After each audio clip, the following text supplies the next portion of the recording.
that about this team. They're pretty spectacular. So, Marcellus. You know Brady lying. Will Drew Brees' Saints get the best of Tom Brady? No. Tom Brady and the Buccaneers will win this football game. Let me line this one up, line item by line item, and talk about this. First of all, we have to start here that Tom Brady has never lost to a team 3 times in one season. But I will help you out in ammunition. We just saw in 2017 that the Saints beat Carolina 3 times in one season. So it's going to be a battle of wills. Let's talk about how I read an article that said, and I quote, Drew Brees is used as an indicator of how great Tom Brady is. Whoa. And you know what the article was talking about? Drew Brees is amazing. And then there's Tom Brady. And that's the conversation that's going to be played out in the psyches of all of the players out there. We're coming out here fully strapped. And you know Drew Brees pregame, the hypest pregame speech giver there is, doing all that military stuff, everybody hype. And then you break the huddle, you're like, yeah! And then you see 12 over there looking at you like, 1 ring, 2, 3, 4, 5, another hand, 6. Okay, let's get past that, because this is a difference in the matchups of week 1, week 9, and this weekend. Let's see what has happened since the Bucs had 2 losses to the Saints this year. Bucs turned the ball over in those outings. Tampa Bay had 3 turnovers in both of those losses. But since then, the Bucs are averaging less than 1 turnover per game. Check. Tom Brady was horrible in those games. We know it. We know the numbers. We saw it. But since then, hottest quarterback going into the playoffs. Check. Offensive line struggle. Gave up 6 sacks in those games. But since then, only 1 NFC team has allowed fewer sacks per game than Tampa. Couldn't get the receivers involved. We know that AB was coming off the streets just learning the playbook, but now Mike Evans and Chris Godwin average combined 93 yards per game in those. But since then, they have the highest scoring and yardage trio in the NFL. Check. Last point, because I'm going to hit you with everything and see what y'all got, if y'all still standing. Defense couldn't make stops in those 2 outings. Gave up 34 and 38 points. Look at you. You're leaning back. Uh-oh. You're like, damn, Wiley. But since then, the Bucs have held all 8 of their opponents under 28 points. Check, check, check. My point is this. I don't see how, really, the Saints are going to recover from the drastic difference in what they're going to see on this weekend versus week 1 and week 9. And you know it. Every player is built on mindset, conditioning, mind over matter. You see them out there, you're like, yo, we spanked them boys twice. Ain't no way they're going to come. Oh, whoa, whoa, whoa, what had happened? And that's what I see happening this weekend. Oh, it's going to be a Bucs victory. Marcellus, you consider yourself an intelligent individual, correct? Well, most people do to me, and I just think I'm all right. I went to a good school, though. You did? You went to a good school? I know how to dress it up. I would say you're intelligent, fairly cerebral, all of those things. But what's interesting is the definition of insanity by some. Doing the same thing over and over and expecting a different result.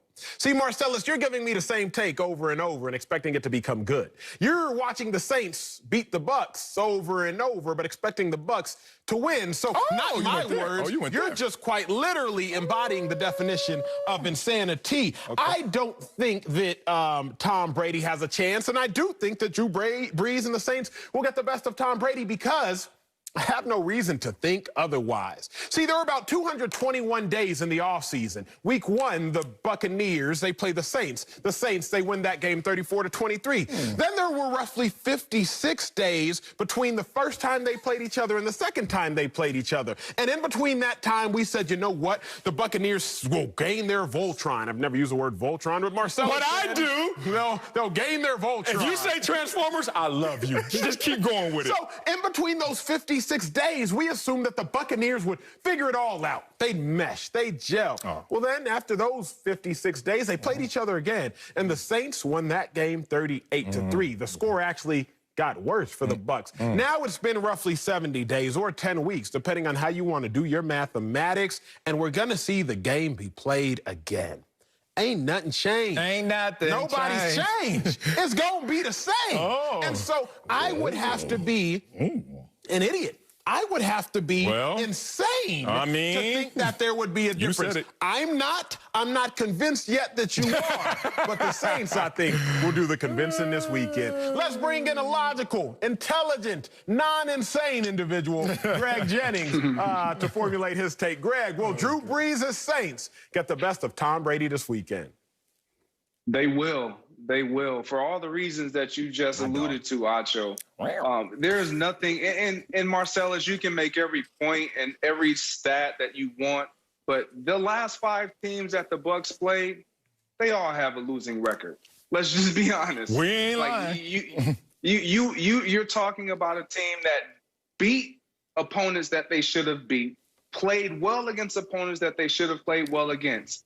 But when it comes to playing real opponents that they're going to be facing this time of year, they just have struggled. Give you a number, 25. The reason why I give you that number is because that's what the Tampa Bay Buccaneers better get to as far as scoring points if they want to have a chance. Because every game that they've lost, and they lost 2 of those 5 games to those New Orleans Saints, they didn't score 25.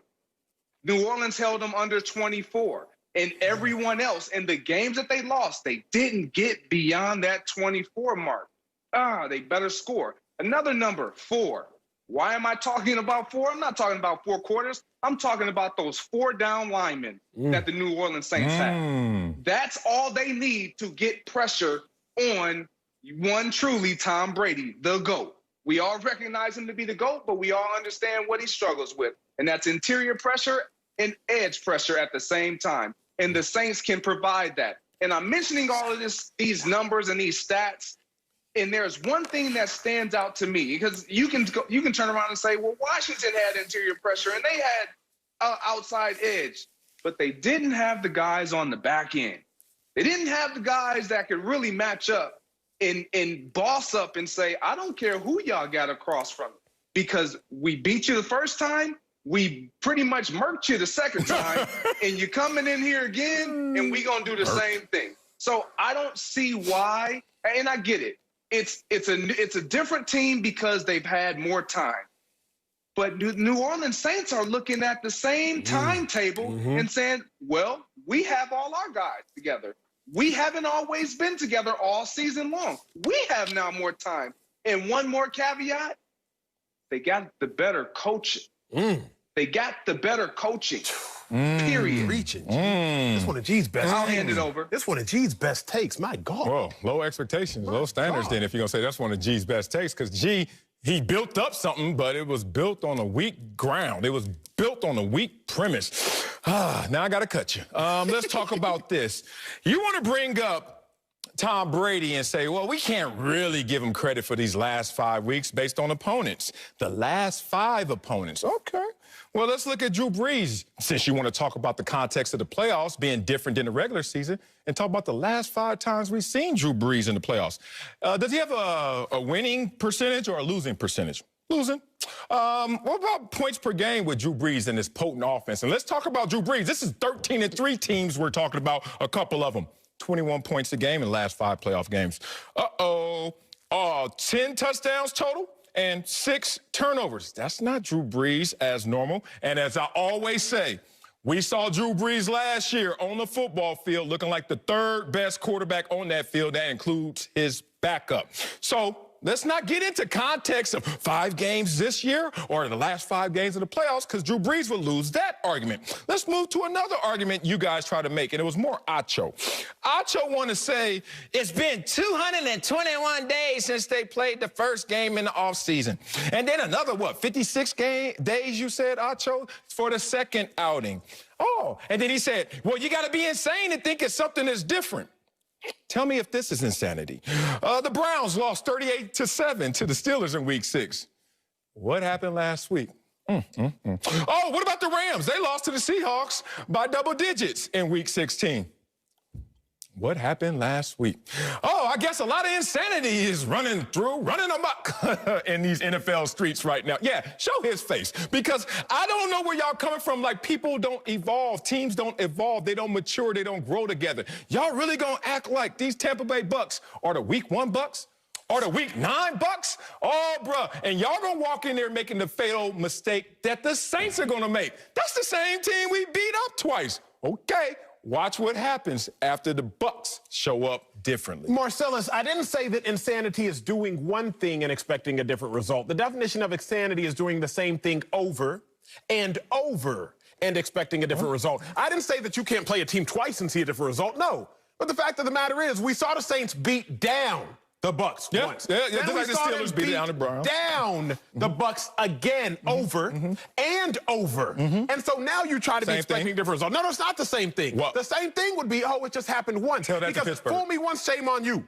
Fool me twice. Shame on me for believing in you that you wouldn't fool me again. You out here getting fooled 3 times, coach. I don't know where the shame finna fall, but it's not falling on me, and it's not falling on G, because we're not getting fooled again. Again, don't let these Bucks fool you. I don't know if you bought Buccaneers stock. I didn't know that they went public. I don't know that you bought stock in the Buccaneers. But, sir, please sell it before it's too late. Please, please, please sell this stock, because it's about to come crashing. I know you want to go to the stock market instead of just to my take. I mean, stock market way in New York. I'm right here, bro. You ain't say jack about my take. You just start talking poetic about insanity. The issue with your go ahead. I'm going to say something about your take. Thank you, G. Since you cover games, I'm going to say something about your take, because you mentioned the Cleveland Browns and you mentioned the